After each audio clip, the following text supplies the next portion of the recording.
This program is presented by University of California Television. Like what you learn? Visit our website or follow us on Facebook and Twitter to keep up with the latest UCTV programs. Also, make sure to check out and subscribe to our YouTube original channel, UCTV Prime, available only on YouTube.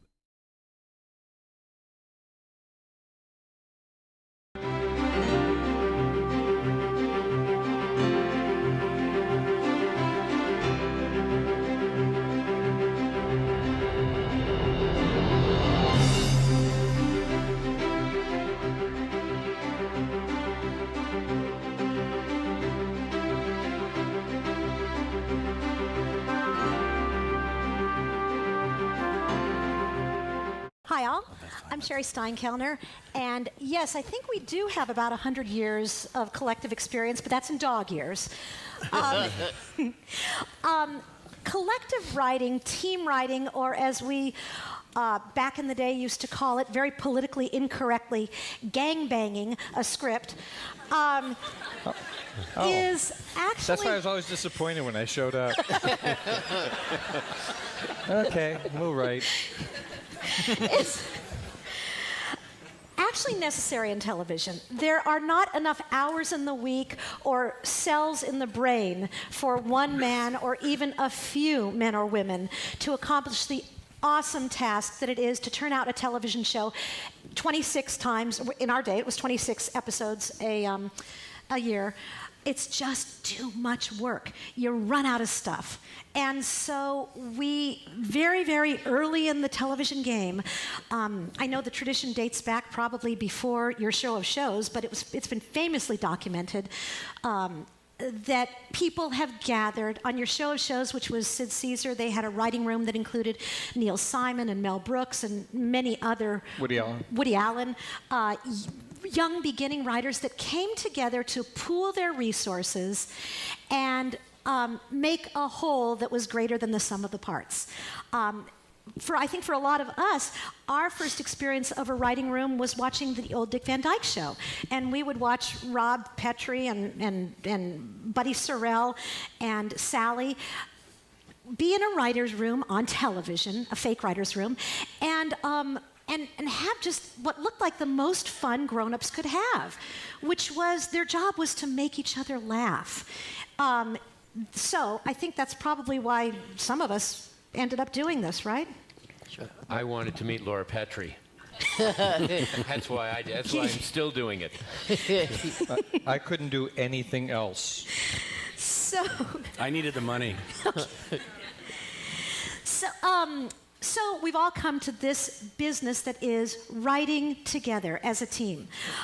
In his new book, Imagine, How Creativity Works, Jonah Lehrer talks a lot about the collective process and how many brains come together, and whether it's by virtue of the fact that we have an appreciative audience when we're writing out loud, or we have some kind of collegial criticism. The idea is that better stuff comes when you work together, bump up against each other, make each other work harder, fail together, and then pull yourself out of the trenches and succeed together. So we become a team. We become a platoon. We switch off. All of us have worked in rooms together with each other in different combinations, but and we work in many different rooms if you have a healthy career as a television writer.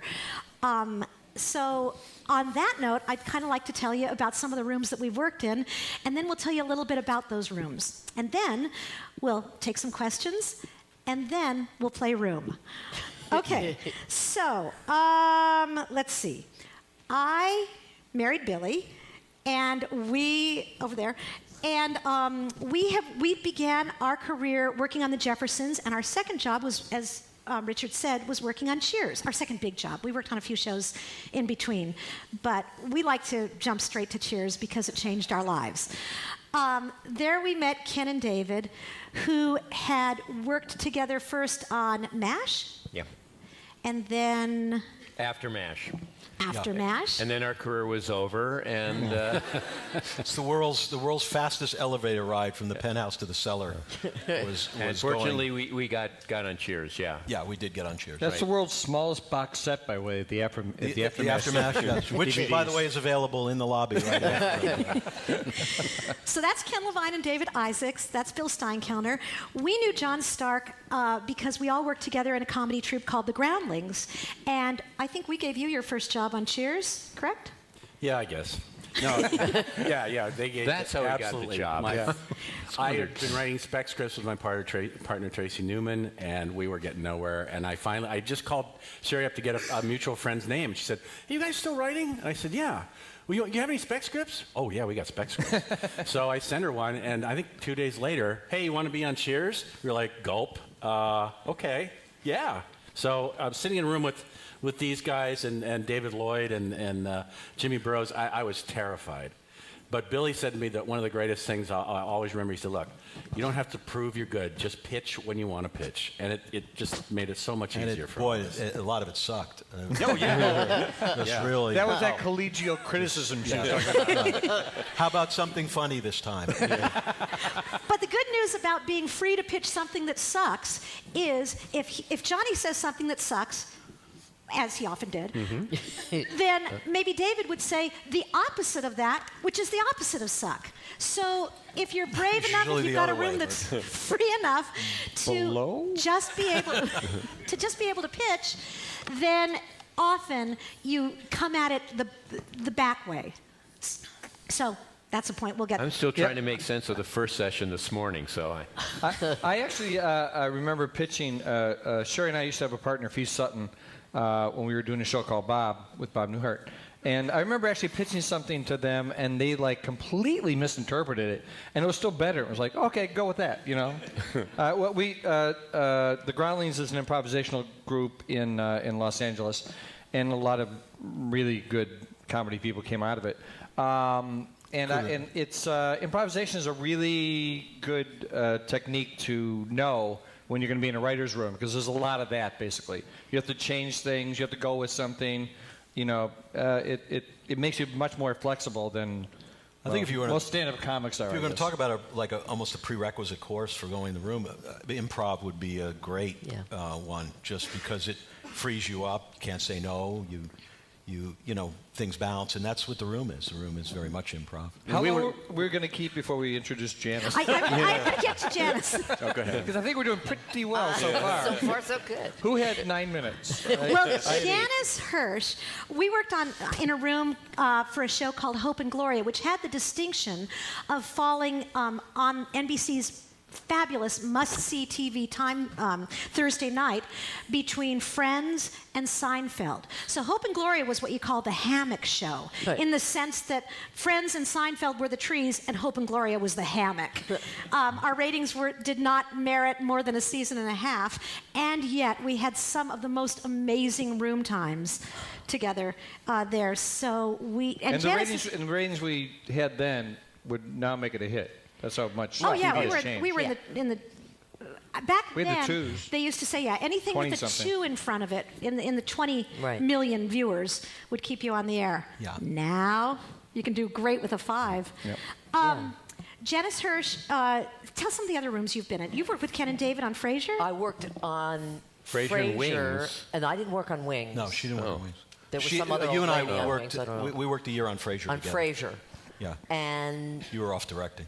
Yeah, you were directing, and John and I have never worked together. Welcome to the room. I know, and so I don't know who I've been working with, but you've been working with Garry Shandling. You did that show. I worked with Shandling, which was a show about writing a show. Right. It was the first Garry Shandling show, not the Larry Sanders. Oh, I apologize. Yes, no, that's okay. It's Garry Shandling show, and I lasted 6 weeks, which was the longest that any woman ever lasted on the show. So you're welcome.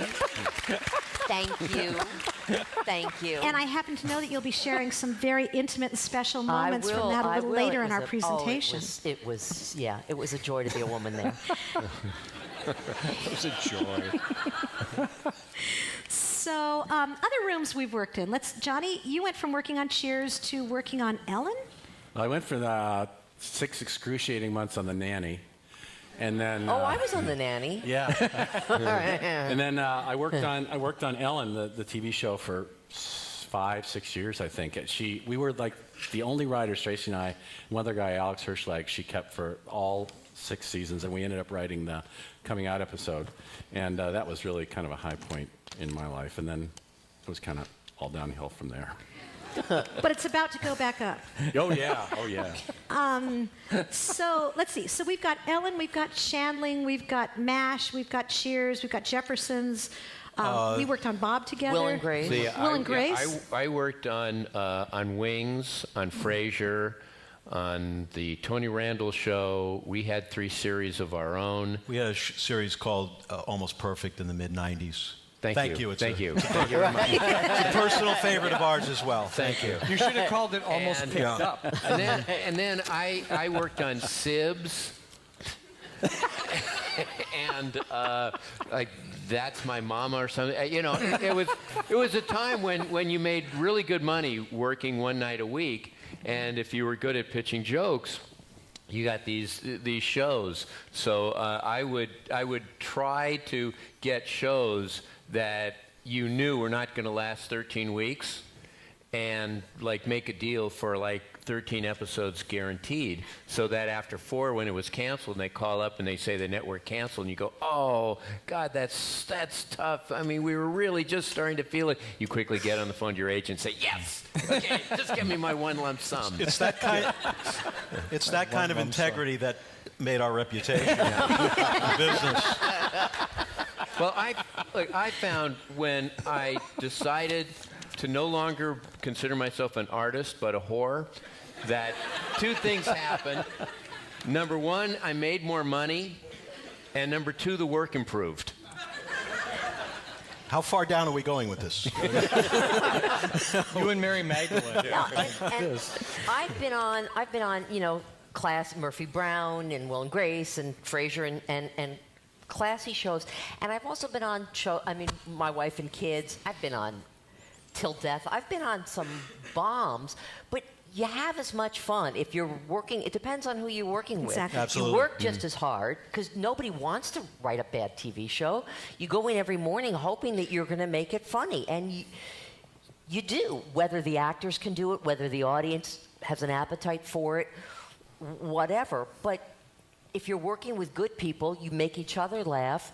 It's a great life. You don't try. You know, I always say, you know, I'm not young per se, but I'm young at heart. But You're neither now. I'm neither now, exactly. But I just constantly look for where it's going to be more fun, as opposed. You know, the only 2 career moves I've ever made in my life were both horrible experiences, and everything else was just people I clicked with and wanted to be in a room with. The previous panel, they talked about like, you know, to have a successful show, the writing has to be good, and, you know, which is true. But what really has to happen is the tricky part, because there are a lot of really good writers, and I'm on the panel with them. But you really have to write well with, and the American public has to fall in love with those characters that have been created. It doesn't matter. I mean, like because there's some really successful TV stars, and they're successful in one thing and not in the other. And it's because America, like, I don't want to see him that way. You know, it's just, and so that's the tricky part. Otherwise, we had that experience with Bob. Huh? We had that experience with Bob Yeah, Newhart. Bob Newhart was just as funny when we did Bob. He really was. He was hilarious. But America went like, I don't want to see him as a comic book artist. And, you know, I developed a show for Jim Belushi. Who knew? You know, I mean, it was like the Disney's like, yeah, can you do a show for Jim Belushi? Oh, sure, we'll write the script, and it'll never be made. You know, and then it goes on 183 episodes. 8 years later. 8 years, and man, you never know. You never know. One of the things that really does happen is there will be rooms that are just hot. You can tell that the room, it's a good room, it's a friendly and funny room, and that can come across. There are also times when a hot room goes cold. and we just as much brain power as you have in there, as funny as we were yesterday, you're just not funny today, and we never know why. Yeah, and later on in the show, we're going to show you how a room goes cold. So don't leave before that happens. We're showing it now. No, there are certain years in a series, too, if you were there over the span of those years, that some rooms were just better on that series than other rooms. Like one room we all had when we had O'Shannon and Tom Anderson and Rob Long, and I mean, it was just and Merton Ray. It was fun. It was like fun. just blast. You'd love coming to work because we'd laugh all day. And then there were other years on other shows that you know, you didn't. It was a great show, but you just weren't enjoying yourself that much because the room wasn't kind of crazy. We called those the Levine and Isaac's room. Yeah. Janice and I worked on Frasier, which was, you know, as great a show as we were lucky enough to work on, but the room wasn't so much it wasn't so much a writer's room as it was a salon. I mean, everything was kind of, you know, you wanted to pitch just the perfect line, and it was like the Algonquin writers, you know, everybody had to have a perfect kind of, and that was just that just came out of the. Well, you had to. There were times I used to time it. There were times in that room where there would be dead silence for 20 minutes because you weren't allowed to pitch unless you had a full. You couldn't just pitch a funny line. You had to pitch the line and the line and the line and the line, and so you couldn't even throw out an area. And there were, you know, I could concentrate on the joke for the first minute. And then I start looking at everybody and think, those are new shoes. And then I go, wait, a chicken. I would like a roast chicken. And you have no idea what you're thinking about. I remember there were times in the Frasier room where I would pitch something, dead silence, crickets for like 15 minutes. And then one of the producers would go, what Ken said. What was that you said? I said, I have no idea. Yeah. I don't remember. It was so long ago. You pitch something, and when there's silence for like a minute, you figure they don't want it. But that was just the way they were. Sorry, now they use computers.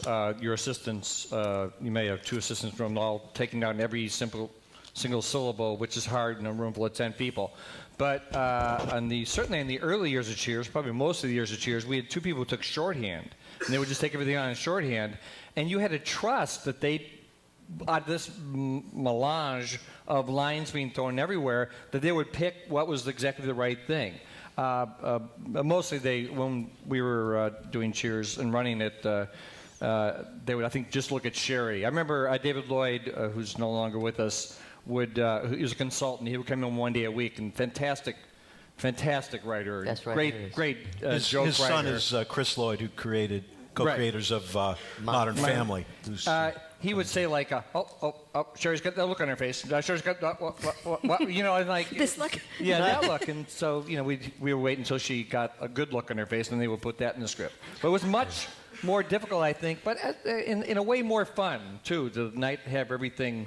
You know, because everything that comes out of your mouth is not gold. Yeah, you could also pitch something. Somebody would pitch something, and we'd all laugh, but then somebody else would go, "What if we did it? We changed this line.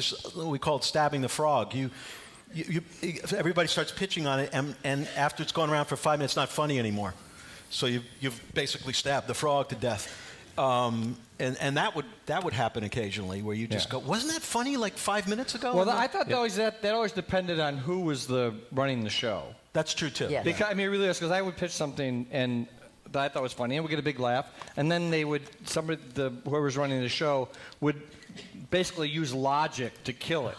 You know, we can't have that because blah blah blah and blah blah blah, and you know, I mean, any joke if you know, well, why would a rabbi and a priest both enter the same place? It's ridiculous. They would go to their own ecumenical thing. Maybe, okay, what if it's instead of a bar, it's an ecumenical council? Because then you would explain why they were all there. Oh, wait a minute. Well, okay, so it's a synagogue, and a priest who's jumping out of a plane that day accidentally parachutes into. I was trying to figure out as they were. I guess they probably explained it. Well, and the first thing they showed something All in the Family where Sammy Davis Jr.'s on there, and it opens up with him sitting on, like, next to Archie Bunker, and I'm going like, how did they get Sammy Davis Jr. The into this briefcase. guy's the briefcase. So I guess they switched briefcases at the The airport. old briefcase. You know, Which the makes sense, but boy, that's by the way, if you ever go into this and you ever have to make a living, that's the hard part. I mean, the jokes are sometimes the hard part, but the really hard part is like, okay, we got Sammy Davis Jr. on the show, and here's the story. How the hell do we get the two of them together? And if you can do that, you can work forever. How many want to do this kind of work? How many have been talked out of it? How many have been talked into it? Well, you know, the other thing about the room, which is true, is that it's not for the faint of heart. It's not for somebody with thin skin.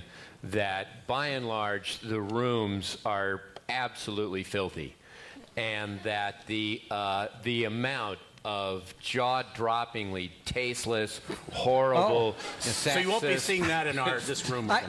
terrible jokes that go on in a room. For like every joke that we laugh at that gets put in a script, there's probably 20 horribly inappropriate, highly offensive jokes that get pitched. By filthy, I thought you were talking about the fact that there's all this snacking that's going on. Oh. And there's these big that's couches. what I'm talking about, Well, Billy. there's big the couches you're snacks. sitting around, and then years later I heard that there were rats in those couches all those years. There was a family we were of rats there. in the Cheers sofas. What? Yeah. There was. Yeah. In the Oh, Cheers, that's so in the creepy. Cheers That section. was, there was. But It's not hygienic. It's not. Oh, no. You learn too much about people. But a lot the of other stuff thing- you don't want Yeah. to know. It really is your living quarters. It's I mean, you might as well just plan to move in, and it's a fun place to live. But because of the way television, and I should stop and tell you for a second, the way television goes is, let's say you've got a Monday to Friday schedule. That means you introduce a new script to the cast and the network and the studio on Monday, and you're going to film it or tape it on Friday. Okay? So on Monday you have your table reading. The cast reads it out loud. The actors will give you their notes. The studio will give you their notes. The executives from the network will give you their notes. And you'll take all of these notes. Often they're mutually exclusive and they contradict each other greatly. And our job is then to go back to the room and craft them into a story or throw out the story that we've been working on and make a new story. Also, the actors will read it while they're eating lunch. Right. So that's Right. Right. Newhart would start the script. He had a can of Pepsi and a bagel. I don't know if he did it on your show, but I worked on the show with Staley and Long with him, and he would have the bagel in his mouth for his first line. Kelsey would always have a turkey burger. Right. On Frasier, but he wasn't eating carbs at that point. So he was just picking up a turkey burger with his hand while... Woody Harrelson had corn chips. Yeah. Corn chips, good. And digestive issues. And Yeah, I'm not saying anything that wasn't famous. Right. Yeah. Anyways, what would happen is the cast would read the script out loud. We would be hearing it in their voices for the first time, and we're learning things about it too. We'll learn things like, oh, gee, we haven't had, if it was Cheers, we haven't had Carla speak in the second act. We need to put something in, because when you're writing a script and you're juggling, in the case of Cheers, 10 actors, 10 beloved characters, you really want to make sure that they're all served really, really well. So we could hear things ourselves that we needed to correct. You go back to the room after the table reading on Monday, say it was Monday, and our job now is to make sense of all the notes, to fix it, and to rewrite it, or throw it out and write it all over again, so that on Tuesday morning, the actors can come in and have something to rehearse. We would go in on Tuesday, late in the afternoon usually, and see what they had rehearsed, and we'd learn a whole bunch of new things about it. First of all, we'd learn what they didn't like about it.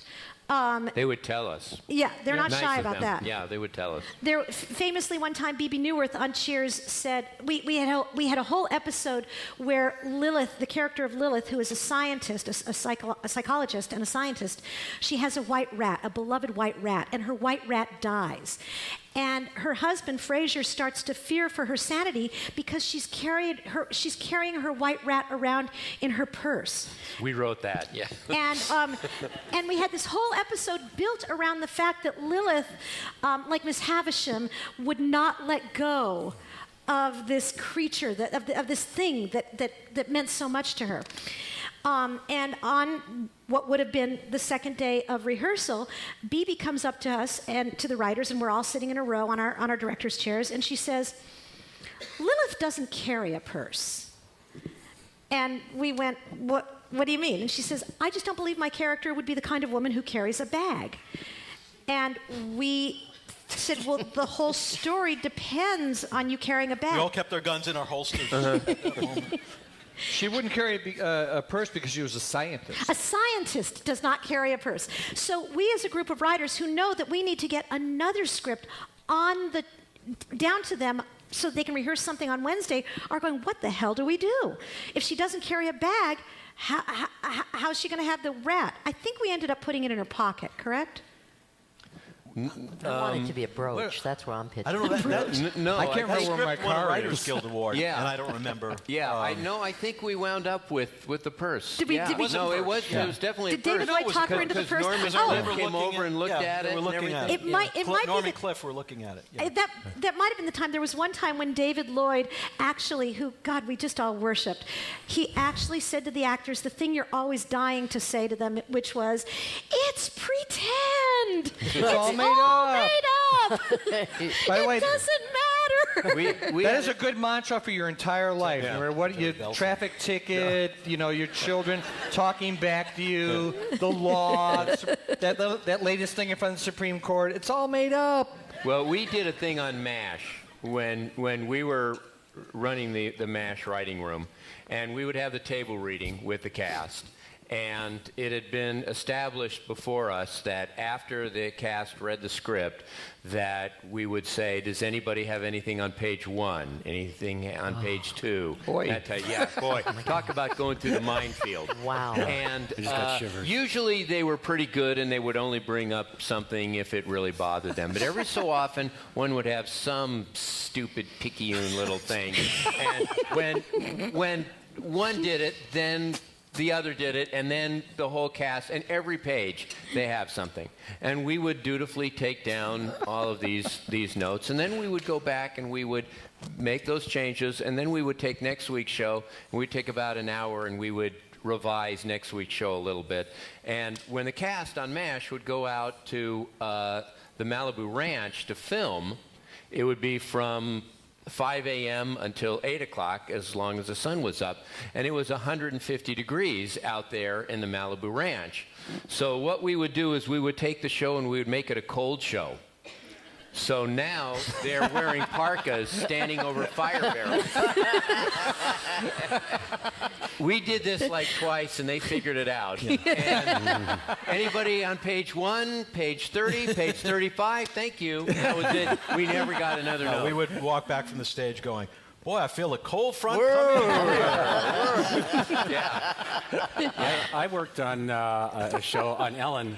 One night, it was 4 in the morning, and one of the executive producers brought their Dalmatian, and it was out in the bullpen area, barking the whole time, 4 in the morning. Oh, man. And I had pneumonia, and they wouldn't let me go home.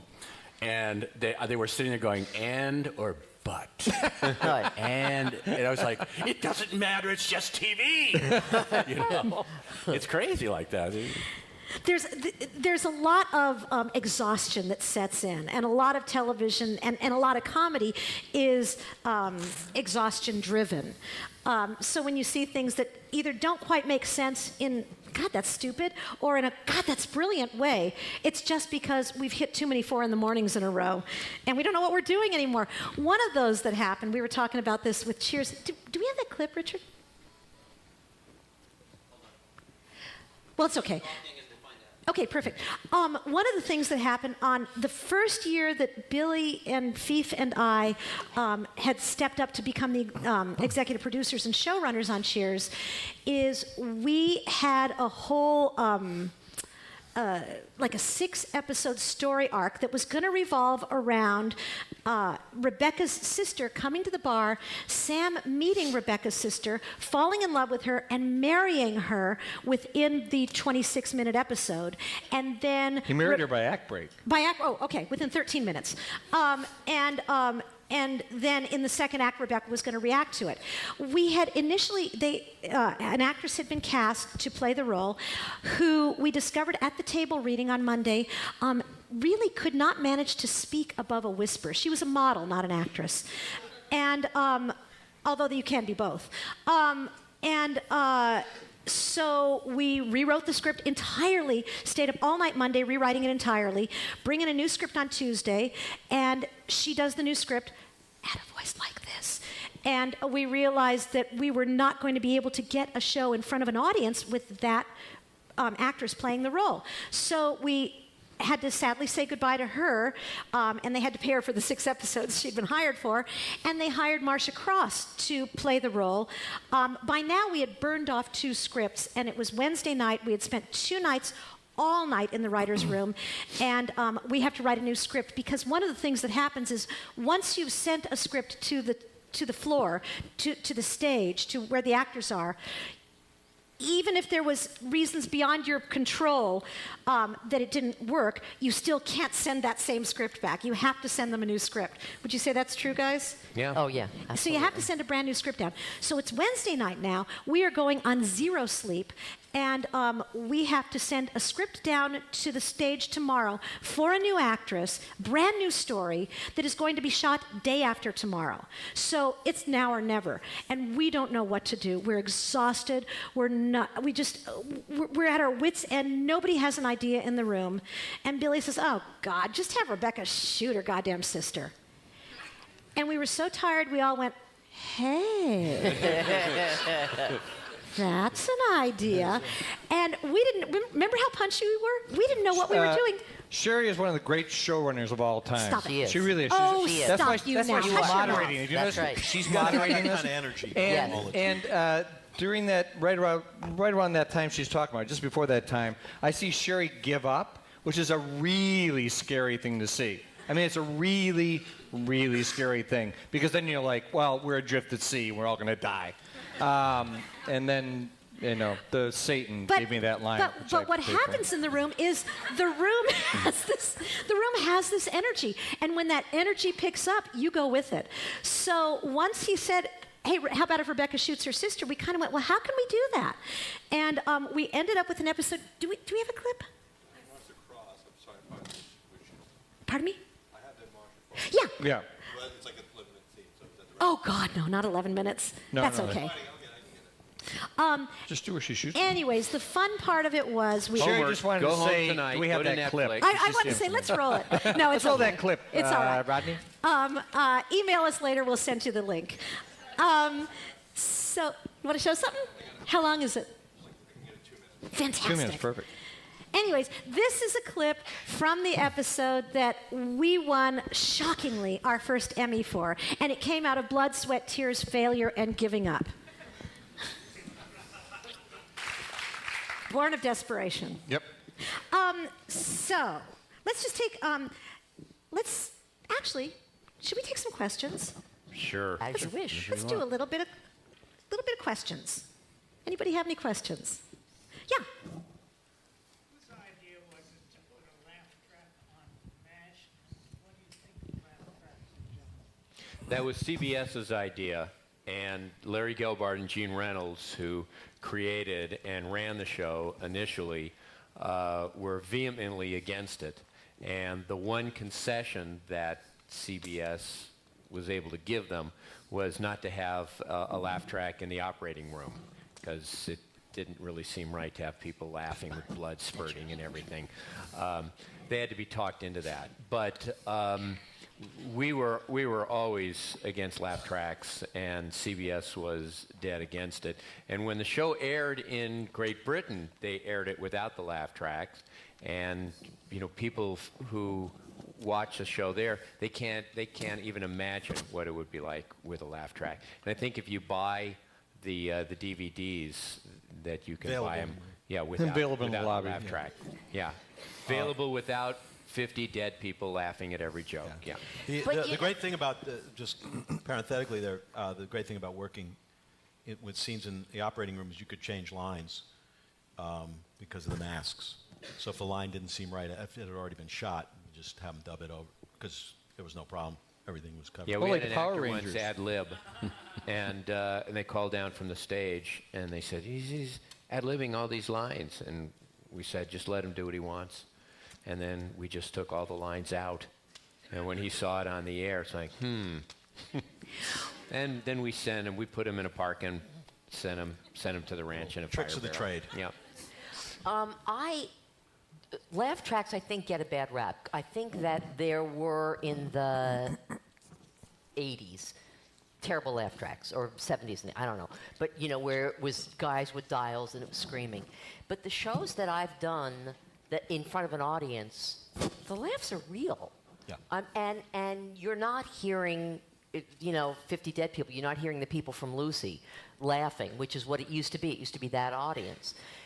What you're hearing is what the people in the stands, and sometimes it's annoying as writers and as actors. You don't want them because you get that woo every time somebody kisses, or ooh if it's something horrible happening. But the laughs are real, and so I don't know anybody these days who shoots in front of a live audience so that the audience, so it's laughed, who pipes in laughs. I really don't know any show that does it. I think they, I'm a cornball, but I think that they get a bad rap. I think that some of the half-hour single-camera comedies, I think would be funnier if they were done in front of an audience, whether you want to take out the laughs or not afterward. But I think that Rhythms, it's performing in theater. You feed off an audience, and But sometimes it's artificial. absolutely. A show like there are Whitney, those people where they're just cranking up the laughs, and that the audience is not laughing that hard. It's not so much cranking. We always say in the mix. Could you brighten that up for me? Yeah, brighten it. Sweeten it. Yeah. Sweeten. Brighten it. But if you earn it, it's like a sporting event. Yeah. If you Right. watch a sporting event where they don't give you anything. Actually, in Santa Barbara, if you go watch your kids play basketball, I don't know, people here are the quietest people. They just sit there and watch. Oh, very interesting. He's running now to across the court. And I'm like, go, move it, and they all stare at me like, what are you doing exactly? It's a little bit sports, a little bit rock and roll. Well, there really is a synergy in the shows that are filmed before a live studio audience, as they say. There really is a wonderful synergy that happens when the cast and the audience are grooving together, and they they lift each other. And so, what you were hearing there was not sweetened or brightened. It was the real laughs. And ideally, if those laughs are honest, and if at home people are laughing too, then you're laughing along with. And it's not like they're leading the home laugher. You're laughing. You're part of a shared audience. But those are shows in front of an audience, and the TV audience watching understands that. A show like MASH, where you're going, is there a bleachers section in the chopper pad? Where are all these people? That's insane. Right. Sort of defies logic, but it was an established trope in those days. I didn't understand in MASH though why those guys stayed there all this time. Weren't there like an airport it's they could go? Billy. It's all made up. I don't think anybody told them it was over for 10 years already. On some shows, too, it can really hurt you if you have a bad audience some night. And the star, in this particular case, Mr. Belushi, didn't hear them laughing. The script was automatically terrible. And we found out afterwards that we had one horrible night, and we found out that 3/4 of people in the audience were Dutch. Oh, yeah, we had Swedish. Happens all the time. All the time. You got a show that's been killing all week. It's just been fantastic, and it's not playing at all. And you're turning around, going, "What? Who are these people from?" And they find out they're from some foreign land. And they were in bussed Hollywood. in. They're from the Universal Studios don't speak tour. English. Yeah. Invariably, when you shoot your pilot, you're always getting that audience, and you're like, "What? Can we get real people?" Then When you got Cheers going, you got great audiences. But when you're starting out with your pilots, it's Right. Yeah, the first show I did in California was called Square Pegs, and just so that just so you know, Sarah Jessica Parker turned 16 while we were doing it. So Wow. Yeah, so that just gives you an idea of when it was. But that was single camera, and it was very difficult because There was no holding for laughs. You didn't have a sense. It was your own taste. You wrote it once, and that show was just run, in my opinion, miserably. There was no room. So you didn't get anybody else's feedback. It was just you and the executive producer. But when you don't have rehearsals so that you can see what works, then it's just like, well, this was funny in my head, so obviously this was funny. And you see in single camera stuff, I mean, some stuff is great. I think some single camera shows are fantastic. But others, you know, irony doesn't make me laugh. And a lot of the single camera shows to me are, you know, ironic humor. And I want to laugh. I mean, it's just my own rudeness that I just want to and, you know, laugh and then go to bed. That's what I want to do. But single camera, it's hard. You can't get any rhythm. You have no sense of how it's going. The actors have no sense. I think it's hard. I admire the people who can make it work. It's hard to write a comedy by yourself. Yeah. I mean, that's I think one of the reasons for The Room and why there's so many writing partners. The real reason there's so many writing partners, I don't know if this is still true, but they used to be able to pay you 1.5 times. So they got 2 people for the price of 1.5, and they always love that. But I think, you know, it's when you're just writing by yourself, you go, I think that's funny, but you don't really know. Whereas if you're writing with somebody else, then they may laugh, and then you have a fairly good indication that 2 people think it's funny. And You tend to write the drafts. You tend to go over the drafts more before it hits the table. So you really work on the script a lot more in terms of For single camera shows. Whereas, you know, on a 3-camera show, you're going to go down and see it. So at some point, you're going to get the story right, and then hear it, and then see it. But on a single camera, you really want to keep working on the script a lot more, because you're going to get one look at it, one reading, and maybe a couple of scenes might be rehearsed for you. But that's it. Then you're done with it. Yeah, in a multi-camera show, you're held accountable. Right. You know, you have 200 strangers, and sometimes when an actor would pitch a line, and you would go, okay, do you really have faith that 200 people who don't know you would laugh at that joke? Okay, no. And sometimes we take a risk. Sometimes we would have to, in the room, we would have to guarantee a joke. We'd have to take out insurance on a joke. Right. Yeah. The greatest feeling of all is when all week long people are going, I don't think that joke's going to work. That's your joke. I don't think it's going to work. I don't think it's going to work. And then it kills or sort of kills. And you go like, huh, how about that? Yeah. I had that one the whole way. I knew. Yeah. There are other times too when you're surprised when what you thought was a straight line gets a big laugh, and you're going, how come 200 people independently thought that was funny, and the highly trained professionals had no idea? Highly trained professionals. But you take it. Right. Take it. Yeah, question over there. Hi. For coming. This is really fun. Thanks. I virtually know nothing about script writing, so I have kind of a 2-part question. Hey, you're in good company. You're this close to being a highly trained professional. That was out there. Yeah. We were all pitching it. Yeah. First of all, you were talking about having like a 6-episode arc for a character or for a storyline. So I'm wondering how far in advance are you actually writing these scripts? And also, you talked about how you write a script, you have a script ready on Monday to be shot on Friday, and you're working on it in between. So when are you actually writing the script? It seems like you're fixing scripts all the time. Maybe I'm just not clear on that. You're absolutely right, and that's why you need a staff. That's why you need. And on Cheers, I think we at any one time had like maybe 7 to 10 people. In the later years, originally, the first year, it was Glenn and Les Charles and me and David, and that was pretty much it. We had David Lloyd and Jerry Belson each coming in one night a week. But we would arrive at like 11 in the morning, and you would be writing and working on other shows, and then at 4 o'clock, you'd go down for the run-through, and then you would rewrite all day and all night. So most days were 12, 14 hours routinely for 8 months. I would use another sitcom as an example for this. It's kind of like the conveyor belt in I Love Lucy, where she has to box chocolates, at the start, it's kind of you got time, you got pre-production, you can work on a few stories out. You want to get a little bit ahead. People are writing, you're ahead, and then the belt starts going faster. Production starts casting, editing, rewriting, to the point where you're just, what you took a week to write it, you write it over the weekend. So it's really depends on the time of year. The time of year, yeah. At the beginning of the year, we'll have maybe a 2-month head start before the actors come in. So we'll stockpile as many first drafts of the scripts as we can. So we'll start the season with maybe 6 or 8 scripts, if we're lucky, ready to pull off the shelf and and put on the table.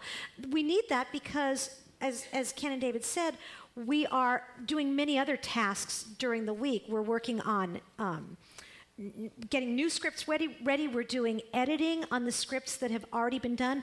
One of the things that happens in TV that's very unusual is the writer, you got into it to be a writer, just to laugh and make people laugh, but the writer is the constant on a TV series. So we also become, very shortly, we become the producer, and that means you are casting, you are approving set designs, you're looking at wardrobe, you're editing, you're doing so many different tasks that have nothing to do with writing. One year we cured leprosy.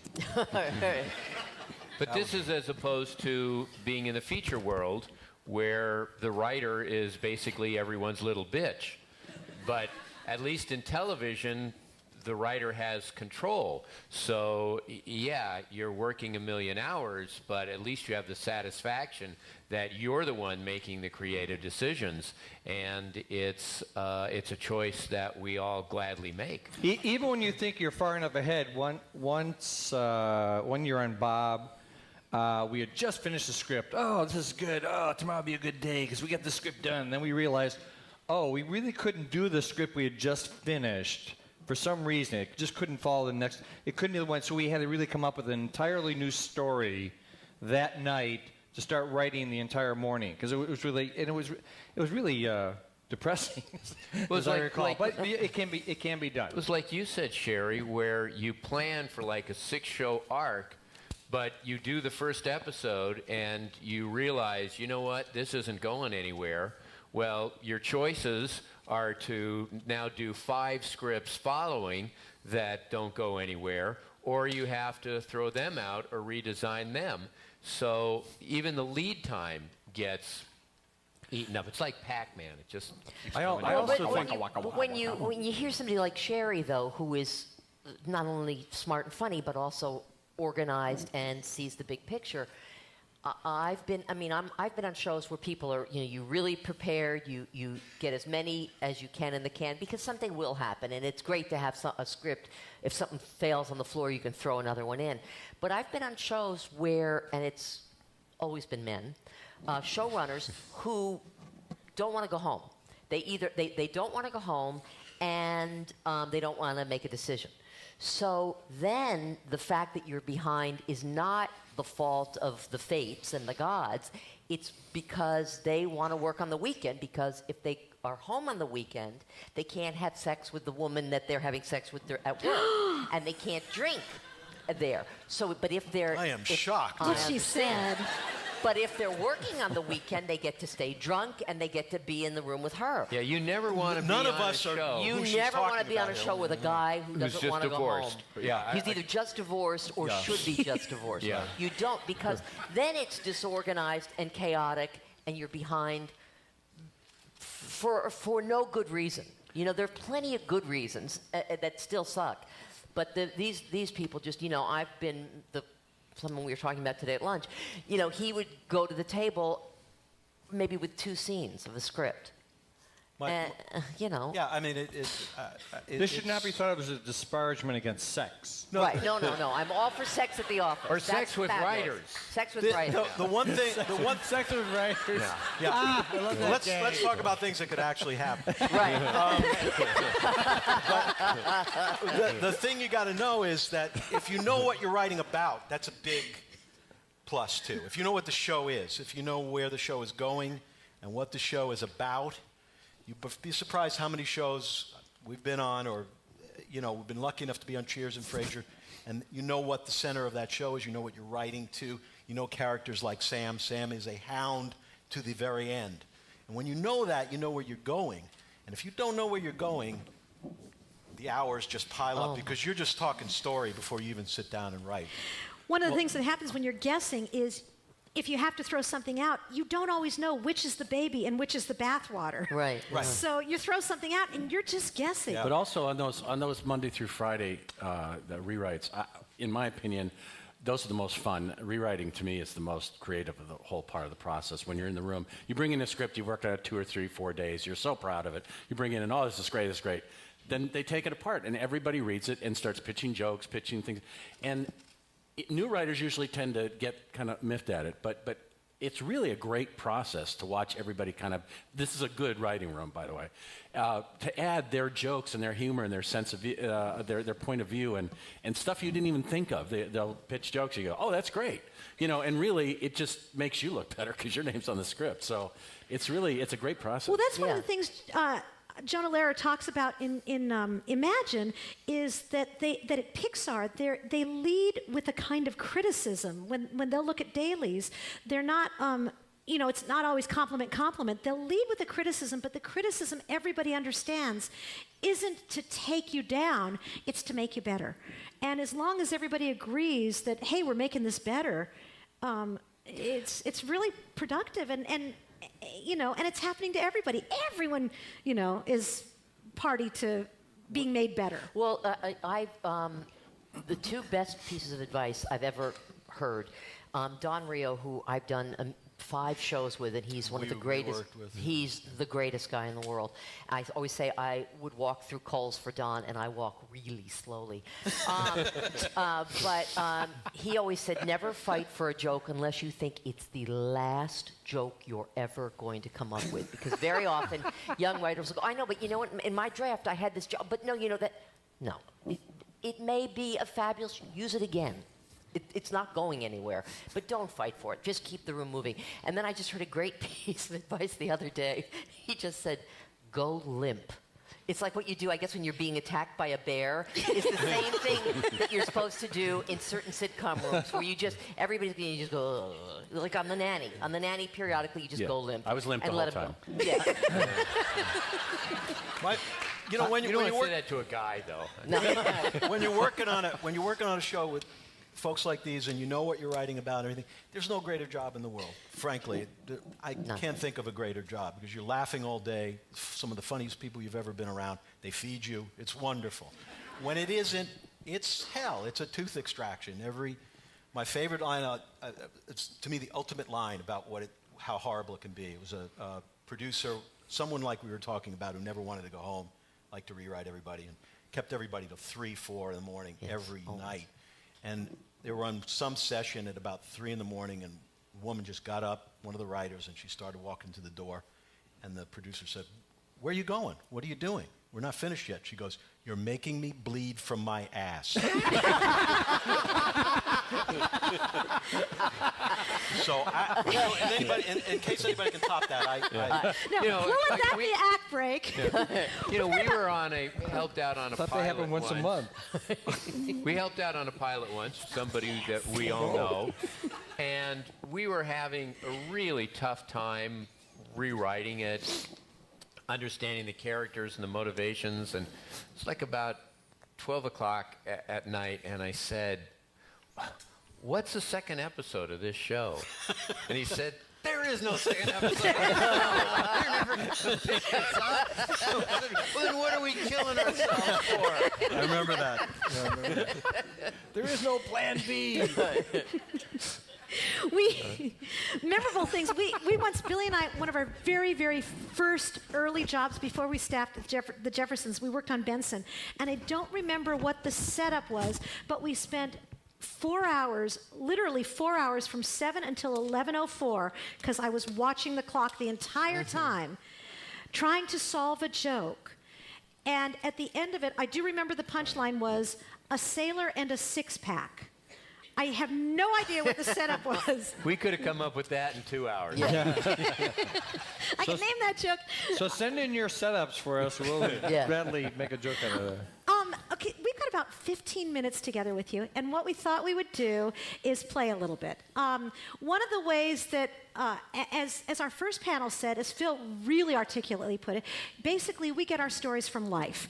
And so in order to get stories from life, you have to have a life. And that's why we like to get out and have dinner at home and go home and see our children and our spouses and find out what the hell was going on in the world, so that not only could we see our children and our spouses, but we could also bring stories back the next day. I remember one of the most important things that I ever learned was one season, I think it was like maybe 7 or 8, 9 on Cheers, Glenn and Les Charles and Jimmy Burrows came in on the first day of breaking stories. We're coming back after summer vacation, basically. And they said, let's make our lives really easy. And we said, how?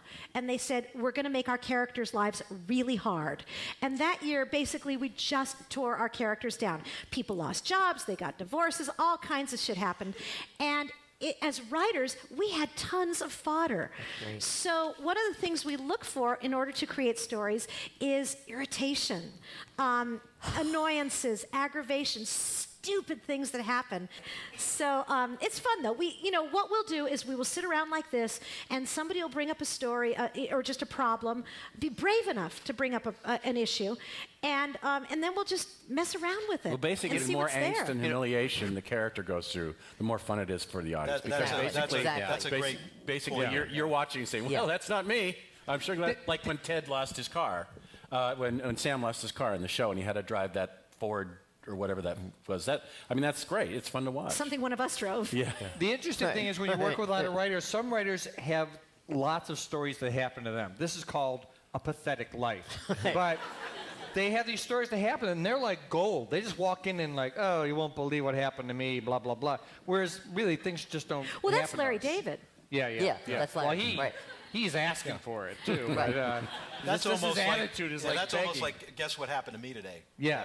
Is the sort of way into that show. But part of the process too is many times somebody will bring up an idea like, what about if Sam gets a lot of text messages from a girl? And you start talking about it and by the time you end up settling on a story, the story is Diane goes to the dentist. Yeah. Right. That it has nothing to do with the original idea, that it just morphs into something else and something else and something better, and then you wind up with a completely different story. But it's all part of the creative process. Right. You started. At least you had a place to start. Yeah. Sure. Yeah, and it's the willingness to go there. Mm-hmm. Our first, Thank you very much. Hang in there, and we're going to have another panel soon. Thank you. Thanks. Thank you. Thank you.